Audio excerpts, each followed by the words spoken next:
Welcome to the Nick and Matt Show.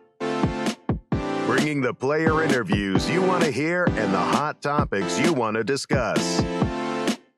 Streaming live on the Foundation Podcast YouTube channel, here's Nick and Matt. Calvin Heimburg, Vintage Open champion, playing incredibly well this year. Let's welcome him in. Calvin, how's it going, man? It's going good. Just got here into Jonesboro and got my first round in, but yeah, everything's good. Awesome. We're so excited to have you on. We're so excited. You averaged 1,065 rated golf with 1,071 rated round one. You ended up getting 11 birdies in a row during round two. After a somewhat slow start, you were +1 after 4 holes, but then you went 11 birdies in a row. Did something shift at that moment, or a click that enabled you to turn it on? Or was it just like you turned it on the whole time, you just had a few bad holes? Yeah, it was just a slow start, and I don't think anything really switched. It was just continued to try to birdie holes, made a couple big putts in a row, a couple from circle 2 on 6 and 7, and then from there on out, everything was pretty smooth sailing. I mean, I made a bunch of putts, but everything just seemed to click. A bunch of different pros that we've had on the show before. Some of them keep up with the UDisc live scoring. Some of them don't. But obviously, James Conrad was shooting a great round in round 2, 14 under par, making a decent push going towards you. Did you know he was pushing? Yeah, I mean, I did see that James was shooting a really hot round at one point, but I wasn't sure at the very end how hot he had finished. I stopped following about probably 2/3 of the way through the round. I was kind of focused on my own round. I was going through a lot of birdies there on my own, so I wasn't super concerned with losing ground when I was birdieing everything. That you can predict the future, obviously, because my next question was, does that change your mindset at all? But clearly it was just you going in there and saying, look, I'm just going to play my game and keep birdieing everything. So that's pretty cool. Yeah, so you've placed this year so far, you have a first place finish, a second place finish, a third place finish, a fourth place finish, and a fifth place finish. So that's the 1, 2, 3, 4, 5. That means you're averaging a third place finish, which if my stat, department here at the Nick and Matt Show is good enough, that you have the highest placing average finish yet, okay, out of any player out there. What would you say to someone who made a hot take suggesting you wouldn't have any wins this season?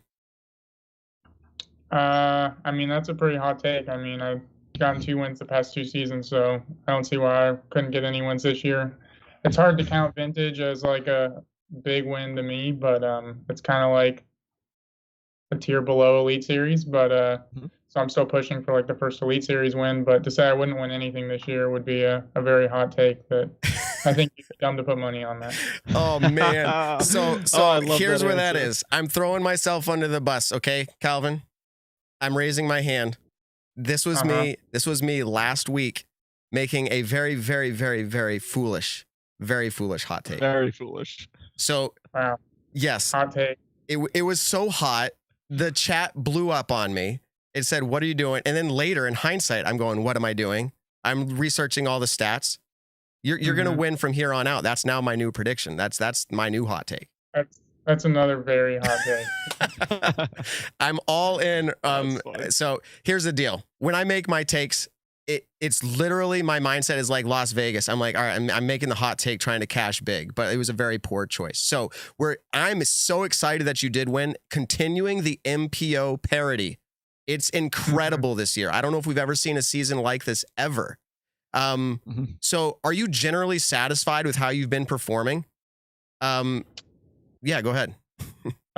Yeah, for the most part, I still don't feel like I've quite put together like a complete tournament. I haven't been most of the year. I feel like I've been leaving some putts out on the course, even a couple in the first round at this past event. But as a whole, I don't really feel like I've put together 3 great rounds. I mean, Vegas, I had 3 good ones and followed up with my worst round at the end. And then there's a couple other events where, I mean, I placed well, but I don't really think I was in contention coming down the stretch. So, I mean, sure, I placed well, but I want to be in contention coming down the stretch because all I'm out there really to do is to win. So when you're not really competing for the win, it kind of feels pointless being out there the final round. Yeah, but your stats are pretty high right now. And again, this is an interesting topic. Would you rather have, high average finish or wins, right? Because you're going to get a lot of Pro Tour points for your placements. But if you could have a lot of Pro Tour points or a few wins, you're probably choosing wins. Is that correct? Yeah, wins over points at any point, because at this point there's no payout, or there's not really a huge advantage for Pro Tour points. I mean, I don't know how many points I have now, but I feel like I could probably play pretty poorly the rest of the season and still make it into the Pro Tour finale because of the way I've already played. So wins definitely trump Pro Tour points. It's not super hard to get in the Pro Tour finale, especially if you have a couple good finishes, because the point structure is super top heavy. Yeah, for now, sure. Is that kind of the same mindset going into where, because there have been players who we've asked before, would you rather top 3 finish at every single event, or would you rather win here and there? When it comes to money, is that kind of like the still mindset? You would just rather win? Yeah, I mean, I think realistically, winning is going to bring you more money than just placing high, because the way payout structures work and bonus structures, and along with, other commemorative discs that come along with that, there's way more money in winning than consistently placing. You'll probably make more money as a player if you just ride the roller coaster and you have super high highs and super low lows, rather than being consistent across the board. And you're also, I mean, people are going to remember, your peaks. Yeah.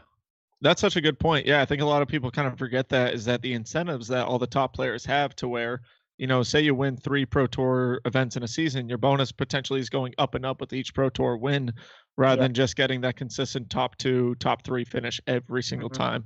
So that's pretty sweet. But kind of a little off the disc golf talk. A lot of people are asking it on my Twitter that I posted today, and a lot of people know this, but you have a degree in chemical engineering. Is that correct? Yep. So with that degree, more than likely you could probably go out and get a pretty decent job. I don't know exactly how the field is, but from what I heard, chemical engineering potentially can pay pretty well. What's keeping you in disc golf? Kind of why'd you transition from getting that degree and full blown going touring?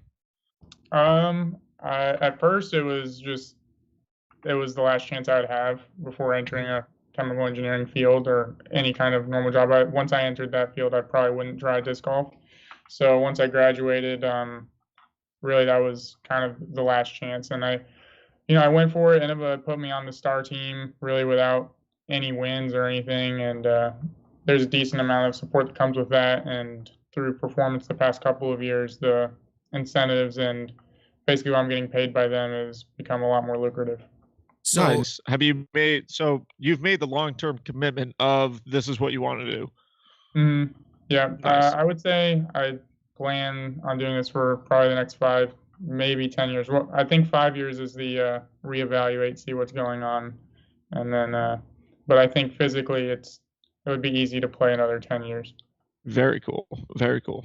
Wow. Yeah. That's I appreciate you just being transparent with even the fact that 5 years you'd reevaluate. I wonder how many other disc golfers are doing that. But so here's a question for you. Worlds is happening this year. It didn't happen last year. Probably a significant letdown for a lot of the players is what you strive for as an athlete, to be the best. What kind of odds do you give yourself to win this year? Is this your year? I don't know. Odds are pretty tough, but I think it would be way easier to figure that out closer to the event. I think it really comes down to putting. I think most tournaments come down to putting. So whoever's coming into the tournament putting well, and whoever putts well in the tournament has a very good chance. But there's plenty of competitors that are perfectly capable of doing that. But I wouldn't be surprised if it was, one of the top 10 rated players in the world, because, I mean, that's the easy bet. But I would say I have decent odds as long as I'm putting well on the putting. Well, coming out of Vintage Open, you only missed one inside the circle, and that one inside the circle, I'll let you kind of touch on it. It seemed like maybe you putted just a tad high. Did that feel like a bad putt to you, the one that fell out? Yeah, I think I missed more than one throughout the tournament. I think I missed 2 in round 1, 2 little dinkers in round 1, and then that one in the final round on hole 16. But yeah, that one, the final round was a little high and a little left. So, I mean, it's not a good putt, and it falling out the left side isn't anything that anyone that's putted a bunch would be surprised about. I mean, it could have stayed, but it's not, one that should stay. Exactly. Definitely like had a your chance odds. of Let me going just in, say it but this way. didn't even feel like a good putt. Yeah, let me just say I like your odds. I've gotten on the Calvin Heimburg train now. After that hot take, I won't ever do that again. I'm gonna win out apparently. So I'm like Have you putting played the myself Utah in courses timeout. before? Say that again, Nick. I have played the Utah courses. I played it back in 2019. Okay. I passed through there and played the Utah Open to check them out to get like a Nice. World's preview for 2020, even though it didn't happen. Not necessarily my favorite courses, but I think I can play well at them. And I assume that there's been quite a bit of work done at the fort. The fort was pretty new when I played it, and you could tell it was new. It just hadn't been played a bunch, and there was just a lot of stuff that had just been cut. So I'm sure it looks much better now than it did when I played it. That's the wooded course, right? Yeah, that's the wooded course. And they also have cool. like a record level flood or something on the river through that course. So we didn't even get to play a few of the normal holes. We had to play some temp holes. Oh, that's right. Gotcha. Well, tournament that is coming up and a course that you seem to do well at is Jonesboro. In the past, you've said that it's a course that you just need to go out and bomb and you need to putt well. Yeah. Well, both of which you do very well. You throw far and you also putt very well. So are you doing anything different to prepare for Jonesboro or just kind of the same mindset? Has the course changed at all? I went out there and played today. I did skip a few holes, but everything I saw, the course was the same. So I'm assuming the course is mostly the same. Nothing's really changing. The course really sets up for people to throw far and then just throw their approaches. But in the end, you do have to make your putts. So there are some harder par threes where I think people tend to actually separate. But for the most part, I think the par fours are easier to score. And that's where I look to get the easy birdies and then try to get some of the bonus ones on the par threes. Yeah. Do you enjoy the style of course that disc side of heaven is? Yeah, I enjoy it. I think it could be. There's some holes that I think they could make a little tighter. There's like, for example, I think it's like hole 4 is a par 4 that plays. The actual hole plays like down a low ceiling, and then it has an elevated basket at the end, just long. But if anyone with any kind of power just kind of chucks it out right in the field and then has a short approach, I think all that should be OB. We shouldn't be allowed to throw it there. It's not the intended design of the hole. And I know they tried to mitigate a little bit of that by putting some OB clusters out there. The first clump that you have to get over is OB, and there's one out in the field, but it's not a lot of OB, and I really don't think that's the intent of the hole. So I don't feel like we should be allowed to play that way. Gotcha. It's cool that you say that because there was a hole at Texas State's, I forget which one it was, I think a par 4 that a couple people were throwing way over the trees. And a lot of people online were saying that it's kind of a bummer, one, because the camera work trying to film that sucks. So you have no idea where the disc is the whole time. So as a fan, it's pretty boring. And then as a competitor, a lot of people were saying, it's not the intent of the hole. It's kind of a poke and hope alley that someone randomly found and everyone's kind of going for it now. So it's cool that you mentioned you're not a fan of people playing a hole differently, I guess, than it should be played. I mean, so I'm okay with like some creativity, but this is literally just throwing it far out in the field, allowing you to chunk off way more distance than you realistically should be able to without an amazing shot. So, I think it just depends on the situation. But that hole, when you can throw far, it's just made way too easy by being able to throw out in the field. So not a lot of risk, but a ton of reward to add on to it. Yeah. So what is it going to take, Calvin? I feel like I already called this out once. You're averaging very well this year. You're feeling like you're not playing fully. You said it's going to come down to who's putting the best on that day. Is there anything that you're working on specifically with your game, or is it just a general trying to refine everything? Like, where do you feel like your biggest weaknesses as an athlete on the disc golf course? I think my forehand's probably my biggest weakness. I feel pretty comfortable with backhands.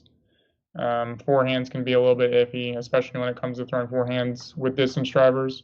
So I think that's probably my biggest weakness and something I need to continue working on. But a lot of times I can get away with not needing it because of my backhand. So it makes it a little tougher. I have to be very intentional in my practice rounds to work on it in order to get better on it because I'm not super inclined to want to pull it out.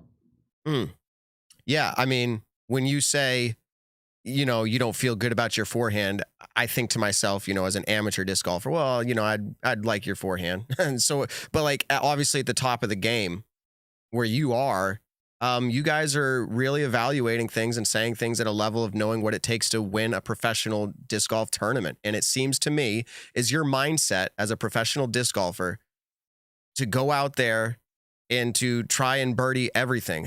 What is your mental game like? Because the competition in the field is so incredibly tough lately. Like, how are you going out there planning to win? Like, what's your mindset? Yeah, you pretty much have to try to birdie everything. Like there's holes sometimes that I'm not very comfortable at trying to birdie, but you realistically have to try to give yourself the opportunity. And putting a disc inside whatever, circle 2, 66 feet or so isn't terribly difficult on the majority of holes for a pro. I mean, it can be hard, but it's not. I think it's something that we're all capable of doing, and those are the opportunities that you have to give yourself. And I think the more opportunities you give yourself, the better you ultimately do in the long run. I think the game currently all comes down to putting. Like it's the biggest thing. Giving yourself the putts and then obviously converting them. Man, we're living in such a very exciting disc golf time. No joke, from a fan's point of view, Calvin. We are just blown away by the amount of parity as far as the amount of we're not just seeing a Paul Macbeth run away with it, or even a Ricky at this point. He was exciting for a round or two or a tournament or two, but like there have been so many names up there. Do you feel like this is the most that you've ever seen as far as like vying for the top 10 positions at any tournament?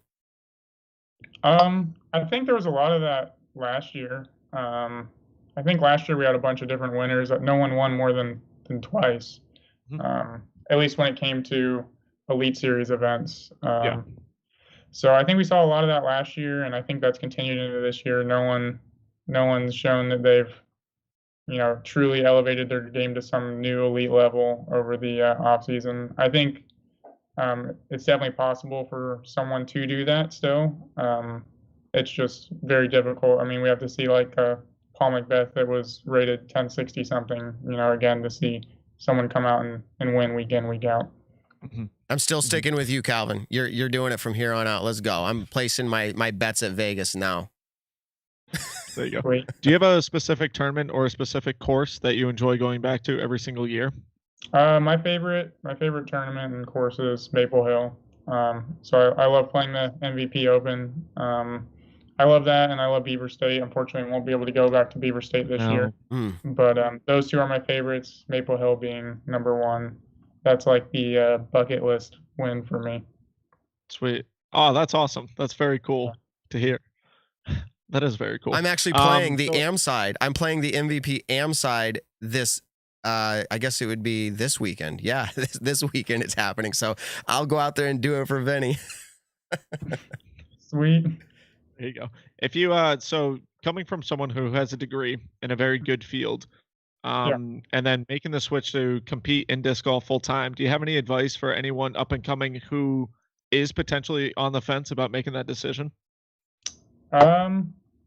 Yeah, I mean, there's not much to lose giving it a shot, you know. I mean, it's just a little bit of time, you know. If it's not like living on the road and traveling and playing disc golf, it might sound luxurious, but it's not as luxurious as people think. You know, I literally don't go home back to Florida until fall, so I'm on the road for whatever 7+ months out of the year. But yeah, I mean, there's nothing really to lose. Just go for it, I would say, and if you like it, stick with it, and if you are enjoying yourself, you're gonna excel, and you're gonna slowly get better. Cool. And then kind of to wrap everything up, do you have any sponsors you want to shout out, and also where can people find you on social media and everything like that? Yeah, as always, I gotta shout out Innova for, you know, being my main sponsor and supporting me. Millennium, they also support me through a signature disc and grip equipment. I'm not super active on social media, but you can find me at Heimburg on Instagram, and then I pretty much never post anything on Facebook, so that's a useless follow, I guess. But you can. Well, luckily, you still check your Facebook though, because that's how I was able to reach out to you after you'd already reached out to me, and yada yada yada. But anyways, we really appreciate you being very kind and coming onto our show. It's been fun. It's definitely been very interesting to hear your perspective on everything. And then good luck. We hope to see you potentially do a back-to-back victory over at Jonesboro. And I'm excited to watch the coverage. Sweet. Thank you. All right. Have a great evening and good luck out there. I won't make this mistake again in the future. Calvin, don't make that mistake again. If I'm on the road, count me into getting at least one win. All right, man. I'll see you Let's up get here that first big MVP Elite Open. Series one. All right. We'll talk to you later, Calvin. Safe travels. Take it easy, Calvin. See ya. All right, bye.